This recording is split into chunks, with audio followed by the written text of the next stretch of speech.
दोस्तों, अपना YouTube channel सरोजपद classes में आप सभी को हार्दिक स्वागत है। और आज हम लोग इस वीडियो में द्विघात समीकरण का पूरा ऑब्जेक्टिव सॉल्यूशन करेंगे।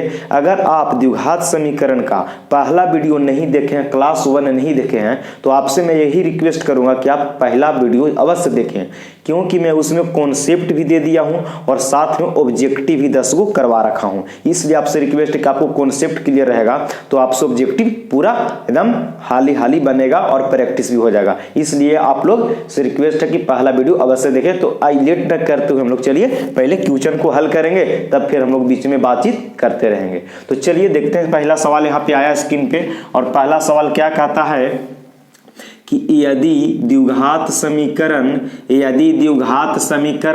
ax² प्लस के bx प्लस के c बराबर 0 के मूल बराबर हो तो c का मान होगा। c का मान होगा, ये आपको 4 ऑप्शन दिए हुए हैं। मैं आपको बता दूं कि ये जो द्विघात समीकरण का ये दिया गया है, इसमें मूल बराबर, तो मूल बराबर यानी कहने का मतलब कि मूल बराबर कब होते हैं, मूल बराबर कब होते हैं यानी d, तो d बराबर तब होते हैं जब d का मान 0 आता है। कितना आता है? 0 होता है तब। तो बोलिए यहां से मैं अगर बात कर दूं कि ABC का मान कितना होगा भाई साहब, तो A का मान यहाँ पे A दिया है, कोई दिक्कत नहीं है, और B का मान यहाँ पे B ही दिया है, क्योंकि x² का गुणांक ये होता है, x का गुणांक B कहलाता है, और C का मान यहाँ पे C ही दिया है। क्योंकि ये द्विघात समीकरण में है ही, तो मूल बराबर होगा तो d बराबर हम लोग यहाँ से 0 लगाएंगे, d बराबर 0 लगाएंगे।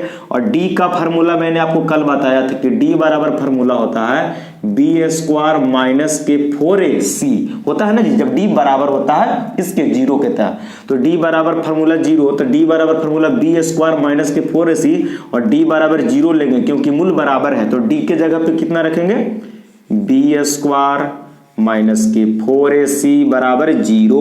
तो b का जगह पर b है, तो मैंने क्या लिखूंगा, b² माइनस के 4a के जगह पर, a के जगह पर a है तो a, c के जगह पर c है तो c बराबर में 0। हमको किसका मान बताना है, c का मान बताना है। तो बोलिए b² प्लस में ऊपर जाएगा 0 0 तो माइनस में, तो माइनस के 4ac b² प्लस में इधर जाएगा तो माइनस का b²।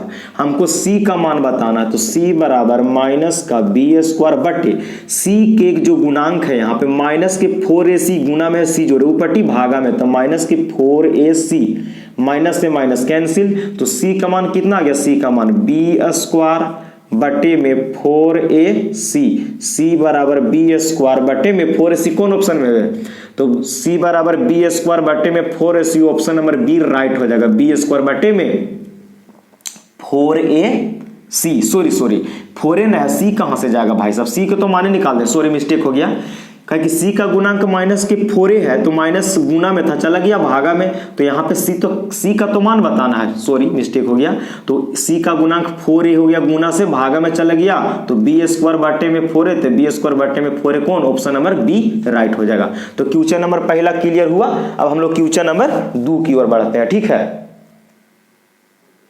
चलिए क्वेश्चन नंबर 2 पे आ गए। क्वेश्चन नंबर 2 बहुत अच्छा सवाल है, इसको हम लोग समझने की कोशिश करेंगे। यदि समीकरण, कितना समीकरण है भाई साहब, तो 3x² माइनस के 10x प्लस के 3 बराबर 0, ही ना समीकरण है, का एक मूल 1/3 है, का एक मूल 1/3 है, तो दूसरा मूल होगा।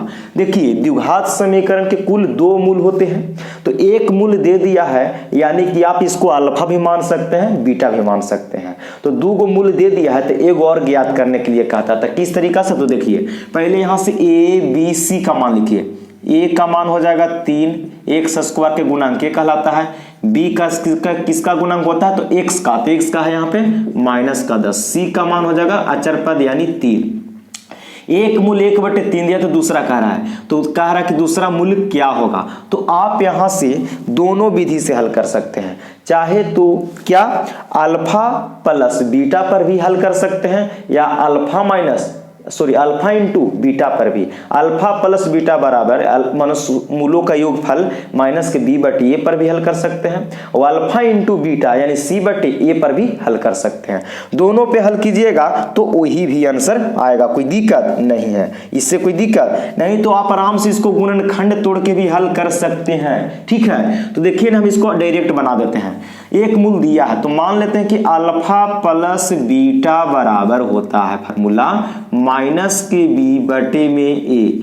अल्फा प्लस बीटा बराबर फॉर्मूला होता है माइनस के बी बटे में ए होता है, माइनस के बी बटे में होता है। तो बोलिए ना, एक मूल्य दिया है भैया 1/3, तो अल्फा बराबर लिख लेते हैं, ओकरा अल्फा बराबर मान लेते हैं हम कि अल्फा बराबर 1/3 दे दिया है। तो अल्फा के जगह पर 1/3 रख देंगे, प्लस बीटा है तो बीटा लिख दीजिए, माइनस बी का मान कितना है तो माइनस का 10 और ए का मान है 3, कोई दिक्कत नहीं है। 1/3 प्लस बीटा बराबर माइनस माइनस में गुना करेंगे, प्लस के 10 बटे में 3, तो बीटा बराबर हो जाएगा 10/3। 1/3 प्लस में पटी जाएगा तो माइनस का 1/3 माइनस का, तो बीटा बराबर 3 का एलसीएम 3, भागा देंगे तो 3 से 3 में 1 से 10 में गुना 10 माइनस 3 से 3 में 1 से 1 में गुना 1, तो हो जाएगा बीटा बराबर 10 में से गया 9/3, 3 से 9 का बार में 3 बार में, तो यहां से बीटा का मान आ गया 3 आंसर। कितना 3 आंसर। तो देखिए एक अल्फा बराबर माने थे 1/3, तो जो बीटा का मान है 3 आ गया है ना, तो कौन ऑप्शन में होगा, तो बीटा का मान कौन ऑप्शन 3 में, तो ऑप्शन नंबर डी मेरा राइट हो जाएगा, क्योंकि ऑप्शन नंबर 3 में डी में मेरा 3 दिया हुआ है। क्लियर। तो देखिए इसी प्रकार आप अल्फा इंटू बीटा भी करके बना सकते हैं सी बटे ए पर, फिर भी उस पर आंसर आएगा ही आएगा, कोई दिक्कत नहीं है। तो चलिए अब हम लोग वहां से आगे की ओर बढ़ते हैं क्वेश्चन नंबर 3 पे, या आप गुणनखंड तोड़ के भी आप इसको निकाल सकते थे, कोई दिक्कत नहीं है। आ जाइए क्वेश्चन नंबर 3 पे। कहता है कि द्विघात समीकरण 4x² प्लस के 4x प्लस के 1 बराबर 0 के मूलों की प्रकृति होगी। तो मैं आपको एक्सप्लेन कर रहा हूं प्रकृति के बारे में। जब मैं आपको लिख भी देता हूं यहाँ पे क्या, कि जब d का मान बड़ा होता है 0 से, देखिए जाने के मुंह खुला रहेगा तने बड़ा होता है, जाने के मुंह बंद रहेगा तने छोटा होता है। यानी कि 0 से जब बड़ा होगा d का मान तो मूल वास्तविक होगा। मूल कैसा होगा, वास्तविक होगा और असमान होगा। कैसा होगा, असमान, मतलब कि अलग अलग मान आएगा। क्लियर। अच्छा, जब d बराबर 0 होगा तो d बराबर 0 होगा तो वास्तविक भी होगा, क्या होगा, वास्तविक और समान मूल होंगे, क्या बराबर आएंगे। लेकिन जब 0 से बड़ा हो जाएगा d तो वास्तविक होगा लेकिन असमान होगा, कौन सी असमान। और जब d बराबर 0 तो वास्तविक होगा और समान। और जब d 0 से छोटा हो जाए, मतलब d का मान नेगेटिव में आने लगे, तो कोई इसका मूल वास्तविक होता नहीं है, कोई वास्तविक मूल नहीं होता है। मैंने आपको कॉन्सेप्ट समझा दिया हूं। तो चलिए इस सवाल को हल करते हैं। यहां से a का मान कितना होगा 4, b का मान कितना होगा 4a और c का मान अचर पद 1 हो जाएगा। तो मूलों की प्रकृति, तो d बराबर फॉर्मूला बताते हैं, आपको पीछे बताते, b² माइनस के 4ac, d निकालेंगे तभी ना पता चलेगा कि कैसा आ रहा वैल्यू। तो इसको हल करते हैं, देखिए ध्यान से। तो यहां से b का मान रखे, तो b का मान 4 है तो 4 का स्क्वायर माइनस 4a का मान भी 4 है भाई जी, तो 4 रख दीजिए। c का मान 1 है तो 1 रख दीजिए। 4 का स्क्वायर 16 माइनस 4 चौके 16, 16 से 1 में कीजिएगा 16, तो d बराबर 16 में से 16 गया 0, तो d का बराबर कितना गया, d बराबर 0 आ गया। तो जब d बराबर 0 आता है तो मूल वास्तविक और समान होता है। तो कौन ऑप्शन, वास्तविक और समान, पहला ऑप्शन ये सही होगा, वास्तविक और समान पहला ऑप्शन सही। बी में कहता था कि वास्तविक और असमान, ये ऑप्शन नंबर गलत हो जाएगा। और सी में कहता कोई मूल वास्तविक, ये भी गलत ऑप्शन है। और डी में ए नो टी के मतलब नन ऑफ दीजिए, भी गलत बात है। तो वास्तविक और समान होगा कब, जब d बराबर 0 होगा तब। अगर फिर बताइए थी कि 0 से बड़ा होगा d तो वास्तविक और असमान के मतलब कि अलग अलग मान आएगा। और जब d छोटा हो जाएगा 0 से, मतलब नेगेटिव आएगा d का मान, तो कोई मूल उसका हल नहीं होता है। तो क्वेश्चन नंबर 4 की ओर बढ़ते हैं, चलिए बढ़ जाते हैं। क्वेश्चन नंबर 4 क्या है, इसको हम लोग पढ़ने के बाद जवाब देंगे। कहता कि द्विघात समीकरण ax स्क्वायर प्लस के bx प्लस के c बराबर 0, ए नॉट इक्वल टू 0 में x के मान होंगे। पहला ऑप्शन कहता है कि x बराबर माइनस के b plus minus root under B square plus के 4ac/2। नहीं, ये गलत बात है। क्या होता है जी द्विघात समीकरण के सूत्र क्या होता है, मैंने आपको बताया था कि x के रूप में होता है। कैसे? तो माइनस के b plus minus root under B square minus के 4ac और पूरा के बटा में 2a। यही होता है द्विघात सूत्र, है ना जी। इसी को ना कहते थे x बराबर minus B plus minus root under B square minus के 4ac बटे में 2a। हल करने की, यही द्विघात समीकरण का मूल निकालने के हल करने की विधि बताए थे शॉर्ट में। तो ये ऑप्शन नंबर कौन में है? इसमें है माइनस के B plus minus root under 4ac। ये भी गलत हो गया बी नंबर। सी में कहता है कि x बराबर minus B plus minus root under B square minus के 4ac बटे में 2a। Option number C right है भैया, देख लो, मिला लो, इसको में सेम है। माइनस के B plus minus root under B square minus के 4ac बटे में 2a होता है, ये भी गलत हो जाएगा। मेरा ऑप्शन नंबर सी राइट हो गया। क्लियर?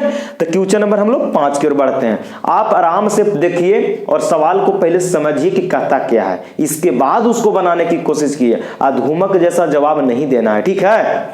तो ऑप्शन नंबर देखिए, यहां केवल प्लस देके काम गड़बड़ा दे, इसलिए पहला ऑप्शन है। बीच में क्या होता है? तो माइनस होता है, क्योंकि देखिए minus B plus minus root under B square minus के 4ac बटे 2a होता है। तो चलिए क्वेश्चन नंबर 5 पे आते हैं।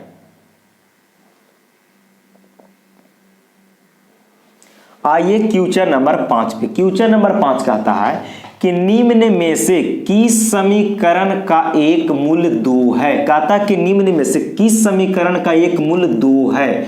ये 4 गो समीकरण दिया है ए बी सी डी, इसमें से जो हल करेंगे तो किसी एक का मूल 2 होगा, यही बताना है हम लोग को। तो देखिए भैया, इसको बनाने का बहुत आसान तरीका है। आप बोलोगे कि कितना सबके हम बारी बारी से तोड़ के हल करके चेक करते रहेंगे, होगा कि नहीं होगा। ठीक है, तो देखिए मैं आपको बता रहा हूं, आपको ज्यादा कुछ करने की जरूरत नहीं है।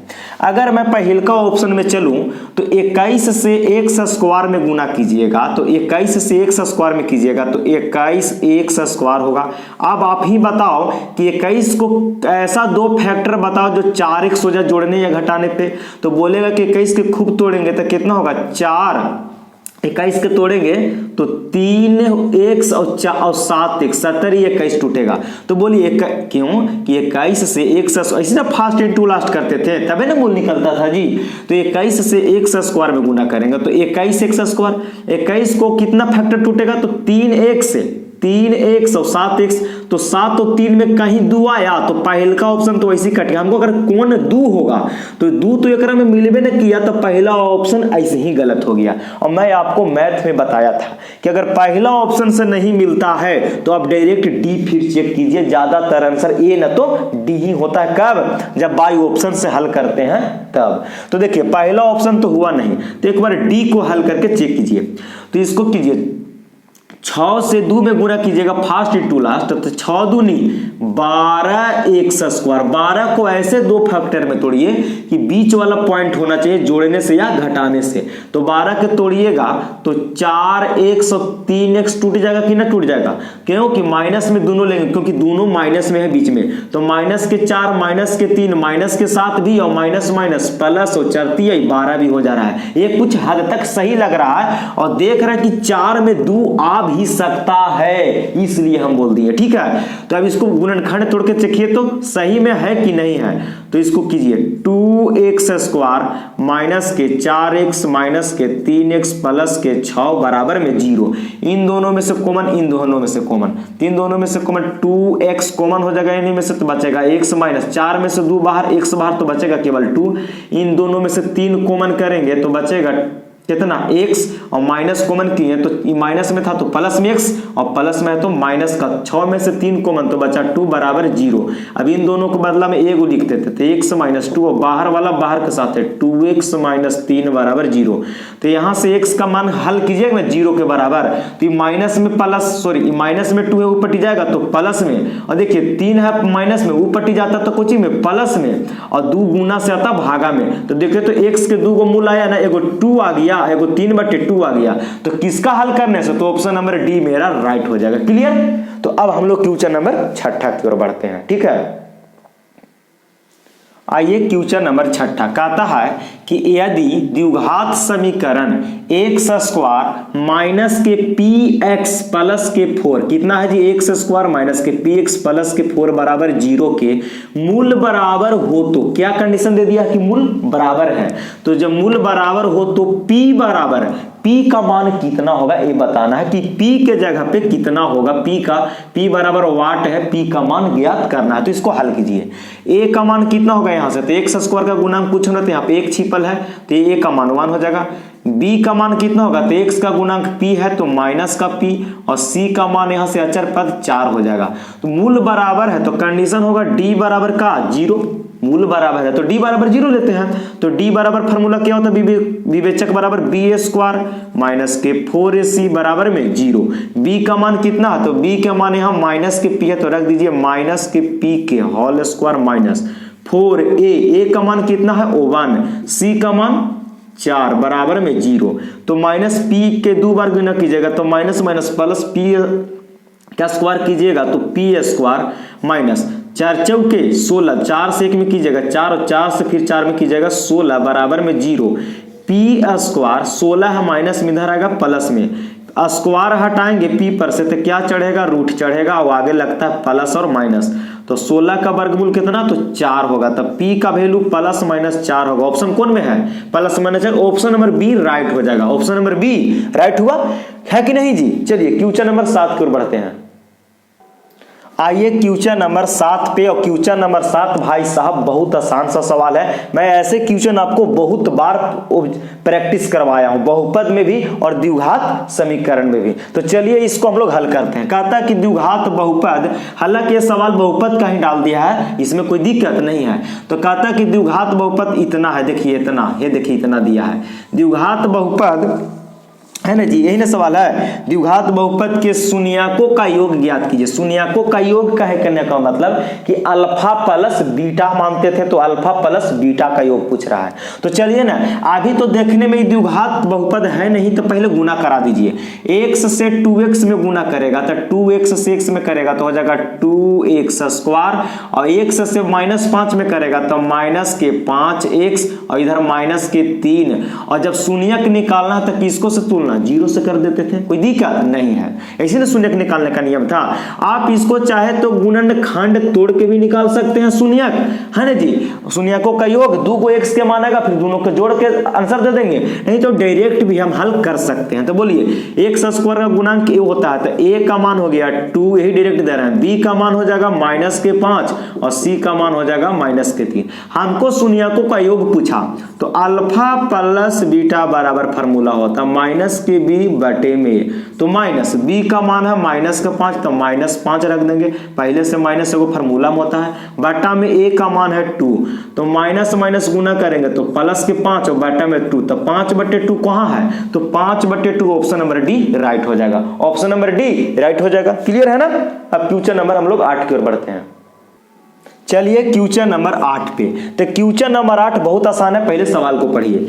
यदि अल्फा और बीटा बहुपद x स्क्वायर माइनस के 4x प्लस 3 के मूल हो तो 3 अल्फा प्लस 3 बीटा का मान ज्ञात कीजिए कि कौन होगा कितना जी 3 अल्फा प्लस 3 बीटा का मान ज्ञात कीजिए। ये आपका बहुपद सामने है तो इस बहुपद में हम लोग क्या निकालेंगे पहले a b c का मान ज्ञात कर लीजिए। तो a का मान कितना होगा तो x स्क्वायर के गुणांक पूछो ना तो 1 छिपल है तो यहाँ 1 हो जाएगा। b का मान कितना होगा भाई साहब तो x का गुणांक माइनस का 4 हो जाएगा और c का मान कितना हो जाएगा चरपद 3 हो जाएगा। कोई दिक्कत। देखिए सवाल कह रहा है हमको किसका पूछ रहा है सवाल कि 3 अल्फा प्लस 3 बीटा का मान पूछ रहा है। 3 अल्फा प्लस 3 बीटा। तो दोनों में से 3 कॉमन ले लीजिए ना, अच्छा रहेगा। 3 कॉमन कर लिए बाहर तो बचेगा अल्फा प्लस बीटा। अब हमको यहां से पता तो चल गया कि अगर हम अल्फा प्लस बीटा का मान ज्ञात कर लेते हैं इस बहुपद से और यहां पे रख देंगे तो मेरा हल हो जाएगा। तो चलिए यहां से हम पहले अल्फा प्लस बीटा का मान ज्ञात करेंगे। तो अल्फा प्लस बीटा बराबर फॉर्मूला होता है माइनस के बी बटे में ए। तो माइनस बी का मान है माइनस का 4 और ए का मान है 1। तो माइनस माइनस हो जाएगा प्लस के 4 बटे में 1 से 4 में देंगे तो 4। अल्फा प्लस बीटा का मान हो गया 4। तो यहां बैठा दीजिए 3 इंटू अल्फा प्लस बीटा के मान और 4 से 3 में गुना करेंगे तो 4 3 12 मेरा आंसर। कौन ऑप्शन होगा? ऑप्शन नंबर ए मेरा राइट हो जाएगा भाई साहब। यहां से क्लियर। तो चलिए क्वेश्चन नंबर 9 की ओर बढ़ते हैं। आ जाइए क्वेश्चन नंबर 9 पे। क्वेश्चन नंबर 9 कहता है कि समीकरण 3√3x² प्लस के 10x प्लस के √3 बराबर 0। 3√3x² प्लस के 10x प्लस के √3 बराबर 0 का विवेचक है। विवेचक को हम लोग भाई साहब डी से सूचित करते थे ना जी। इसी के गांव नाम है विवेक्तकर और ये गांव नाम है विवेचक, जिसको हम लोग डी से कैपिटल डी बड़ा डी से सूचित करते थे। तो चलिए इसको डी निकालना है ना। तो बोलिए ना भाई साहब यहां से एबीसी के मान लिखिए। ए का मान x² का गुणांक तो 3√3 हो जाएगा। बी का मान कितना? x का गुणांक 10 हो जाएगा और सी का मान यहां से √3 लिखा गया एबीसी के मान। तो हमको डी निकालना है। विवेचक का है तो यानी किसका मान चाहिए? डी का मान चाहिए। तो डी बराबर फॉर्मूला होता है b² माइनस के 4ac। यही होता है डी बराबर होता है b² माइनस के 4ac। तो b का मान है 10 तो 10 का यहां होल स्क्वायर माइनस 4। ए का मान कितना है? ए का मान है 3√3। ए का मान 3√3 देखिए ए का मान 3√3 गुने सी का मान है √3। इसी को हल करके हमको जवाब दे देना है। तो 10 का स्क्वायर कीजिएगा तो भाई साहब 100 होगा माइनस। देखिए √3 दो गो गुना में है तो दो गो बार जब रूट में रहता है तो कै गो बाहर निकलता है? एक गो। तो √3 से √3 में गुना करेंगे तो एक गो 3 निकल गया इंटू एक गो 3 बाहरी है और गुने में फिर 4 है लिख दिए। 100 माइनस 4 तियाई 12 और 12 तिया 36 और 100 में से 36 घटाएंगे 64। कौन ऑप्शन में है भाई साहब? ऑप्शन नंबर सी मेरा राइट हो जाएगा। मजा आ रहा है ना बनाने में? इसीलिए मैं आपको बोल रहा था कि जब कॉन्सेप्ट क्लियर होगा ना भाई जी तो आपको कहीं भी बनाने में कोई दिक्कत नहीं होगा। रटना नहीं है, समझना है। इसीलिए मैं बोलता हूं अभी भी स्टूडेंट लोग को कि अब रटना छोड़ दो। एक तो बिहार बोर्ड है कि एक पैटर्न पे एग्जाम ले रहा है, उसका कोई पैटर्न चेंज नहीं हो रहा है और लोग रट्टा मार मार के एग्जाम में चले जा रहे हैं, दे रहे हैं। तो भाई रट्टा मार के जाने से क्या फायदा होने वाला है भाई साहब? आप यहां से एक तरह से तो हम लोग नकल ही न कर रहे हैं जी। यहां से जो किताब दूसरों को ही लिखा, किताब जो है दूसरे के द्वारा लिखा गया है उसी को नकल मार के हम लोग रट्टा मार रहे हैं। वही सवाल को बार बार बिहार बोर्ड रिपीट भी कर रहा है। अरे कुछ चेंज करके हम उसको भी सवाल पूछना चाहिए और स्टूडेंट इसी वजह से रट्टा भी मार लेता है। यही बात होती है। अगर बिहार बोर्ड थोड़ा सा पैटर्न चेंज करते रहे घुमा घुमा के तो स्टूडेंट को पढ़ने में जिज्ञासा भी बढ़ जाता है। लेकिन लोग अब आजकल रटने लगे हैं तो रटने कब तक रटोगे? मैट्रिक रट लोगे, इंटर रट लोगे, फिर आगे कहां जाओगे? कंपटीशन में आओगे तो पता चलेगा कि क्या होता है सिलेबस। ठीक है, हाँ चलिए। तो क्वेश्चन नंबर 9 हम लोग के क्लियर हो गया। इसलिए रटना नहीं है। कोई भी मैथ का चीज हो, चाहे साइंस हो, हिंदी हो, कोई भी विषय हो, उसको समझने की कोशिश कीजिए। चलिए तो अब हम लोग क्वेश्चन नंबर 10 की ओर बढ़ते हैं। आ जाइए क्वेश्चन नंबर 10 पे। क्वेश्चन नंबर 10 कहता है कि यदि द्विघात समीकरण, तो द्विघात समीकरण कितना है? तो bx² प्लस ax प्लस के c बराबर 0, यही ना जी, के मूल समान हो। मूल समान कहने का मतलब कि d का मान 0 हो रहा होगा तबे ना मूल समान हो गया। अच्छा तो कौन ऑप्शन होगा? b² माइनस के 4ac बराबर 0, कि a² माइनस 4ac बराबर 0, कि c² माइनस के 4ab बराबर 0। ऑप्शन नंबर डी है a² माइनस के 4abc बराबर 0। अच्छा जब d बराबर 0 तो d बराबर याद होगा आप कितना, लेकिन इसको अकबका के मार देगा जल्दी। क्या मार देगा? अच्छा मूल समान तो d पूछ रहा, तो d बराबर होता है b² माइनस के 4ac। d² बराबर d बराबर तो b² माइनस के पहले के ऑप्शन मार देगा और ससुरा के गलत हो जाएगा तुरंत। क्या हो जाएगा? गलत हो जाएगा। काहे को समझा नहीं सवाल के? इस समीकरणवा देले काहेला है? देखिए तो इस समीकरणवा दिया का इसलिए ना जी कि इसको हल करके ज्ञात करो। तो बोलिए यहां से a का मान कितना, तो x स्क्वायर का गुणांक होता है, तो x स्क्वायर का गुणांक b है, तो a बराबर यहाँ b हो जाएगा। और b का मान कितना होता है, तो x का गुणांक क्या a है, तो a हो जाएगा। और c का मान ca है, कोई दिक्कत, a b c का मान निकाल दिए, मूल समान है, तो अब लगाएंगे d बराबर b स्क्वायर माइनस के 4ac। ये तो भैया d निकालने का फार्मूला ना होता है, और मान हम यहाँ इतना निकालें, इसको मान बैठाएंगे, पुट करेंगे तब पता चलेगा। बोलिए, तो b स्क्वायर, तो b के मान यहाँ a है, तो a का स्क्वायर हो जाएगा माइनस 4, a का मान कितना, तो a का मान यहाँ b दिया है, तो यहाँ गुने में b हो जाएगा, गुने c का मान ca है। अब ना इसको हल करेंगे, तो a का स्क्वायर करेंगे तो a स्क्वायर माइनस 4bc, गुना कीजिए इस सब में, तो 4bc में कीजिएगा तो 4bc, तो यहां से a स्क्वायर माइनस के 4bc कौन ऑप्शन में, बोलिए, a स्क्वायर माइनस के 4bc, a स्क्वायर माइनस के 4bc बराबर 0, ऑप्शन नंबर डी मेरा राइट हो जाएगा। समझे ना, कितना लेकिन एकरे मार देगा पड़ाक से, तो गलत हो जाएगा भाई साहब। जब यहाँ ax square plus bx plus c होता तब ना होता जी, लेकिन यहाँ मन में बदल दिया, देखिए तो a के जगह b कर दिया, b के जगह पर a कर दिया, तो यहाँ बदल गया पैटर्न, कोई दिक्कत नहीं है, इसलिए बोलते हैं रटो मत, समझो। चलिए आगे क्वेश्चन नंबर 11 की ओर बढ़ते हैं। चलिए क्वेश्चन नंबर 11, हाँ क्वेश्चन नंबर 11 थोड़ा सा ठीक ठाक है, पूछा गया, बहुत अच्छा सवाल है, इसको समझिएगा। यदि x बराबर 1, यदि x बराबर 1 दोनों समीकरणों, कौन कौन दोनों समीकरणों जी, तो x स्क्वायर प्लस के x प्लस के 1 बराबर 0 और bx स्क्वायर प्लस के bx प्लस के 3 बराबर 0 का मूल हो, कोची हो, मूल हो, तब ab बराबर कितना होगा 1, ab का मान क्या होगा। कारण कि x बराबर 1 दोनों समीकरण के मूल है, दोनों का कोची है, मूल है, का मूल हो तब ab का मान होगा। तो देखिए ना, x बराबर कितना दिया है 1, तो इस समीकरण को पहले नीचे उतारिए, इसको आओ बाबू आओ इधर आओ, तो x स्क्वायर प्लस के x प्लस के 1 बराबर में 0। देखिए x का मान कितना दिया सवाल में 1, x बराबर 1, तो जहां जहां x 1 रखे तो 1 का स्क्वायर, x के जगह 1, x के जगह पे 1, x के जगह पे क्या है जी 1 होगा, कोई दिक्कत नहीं है, x बराबर 1 दिया हुआ है।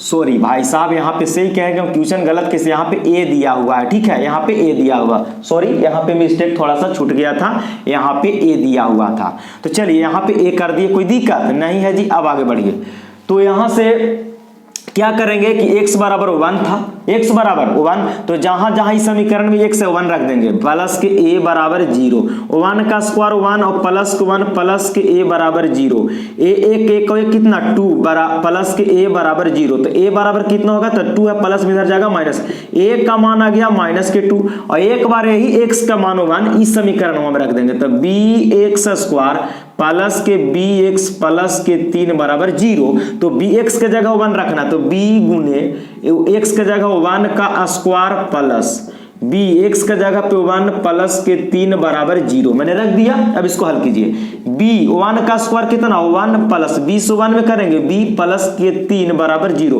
b से 1 में कीजिएगा तो b और b जोड़ेंगे तो 2b और प्लस के 3 बराबर 0, 2b 3 है बाबू, प्लस में उधर जाएगा माइनस में, और b जोड़े आगे है 2 गुना में, चला जाएगा भागा में, चला गया भागा में, तो a का मान भी आ गया, यहाँ से b का भी मान आ गया। हमको मैं सवाल पूछ रहा था a b का मान बताओ, तो a गुने b का मान बताना है, तो a का मान आया था माइनस के 2 गुने b के जगह आया माइनस के 3/2, तो माइनस के 3/2 हो जाएगा, 2 से 2 कट गया, तिरछा तिरछी माइनस माइनस गुना करेगा प्लस, बच गया केवल 3, तो ए बी का मान 3, तो कौन ऑप्शन में, ऑप्शन नंबर सी मेरा राइट हो जाएगा, ऑप्शन नंबर सी राइट हो जाएगा 3। बहुत आसान सवाल था। x का मान मैंने एक बार इस समीकरण में रखा, x का मान फिर दूसरा में रख दिया, तो a और b का मान आ गया, फिर a b में दोनों में गुना कर दिया, तो +3 आ गया आंसर। क्लियर। तो क्वेश्चन नंबर 12 की ओर बढ़ते हैं। यहां से हम लोग आ जाइए क्वेश्चन नंबर 12 पे। क्वेश्चन नंबर 12 भी बहुत अच्छा सवाल है। कहता कि यदि f(x) बराबर यानी कि फंक्शन ऑफ x के रूप में है, कितना है जी, तो 2x² प्लस के 6x माइनस के 6 का शून्यक अल्फा बीटा है तो देखिए इस जो यहाँ पे फंक्शन दिया गया है बहुपद, यानी कि इसका शून्यक एगो के अल्फा है एगो के बीटा मान लिया है, तो कहता कि यहाँ पे संबंध बताओ कि क्या सही है। ऑप्शन नंबर ए में कहता कि अल्फा प्लस बीटा बराबर अल्फा इंटू बीटा, फिर कहता है बी में कि अल्फा प्लस बीटा बड़ा होगा अल्फा इंटू बीटा से, सी में कहता कि अल्फा प्लस बीटा छोटा होगा अल्फा इंटू बीटा से, कि alpha plus beta plus alpha into beta बराबर 0। मतलब कि दोनों शून्यकों में एक बार जोड़ के और एक बार गुना करके दोनों में तुलना कर दिया कि कौन बड़ा कौन छोटा, कि बराबर होगा कि क्या होगा। तो चलिए हल करते हैं।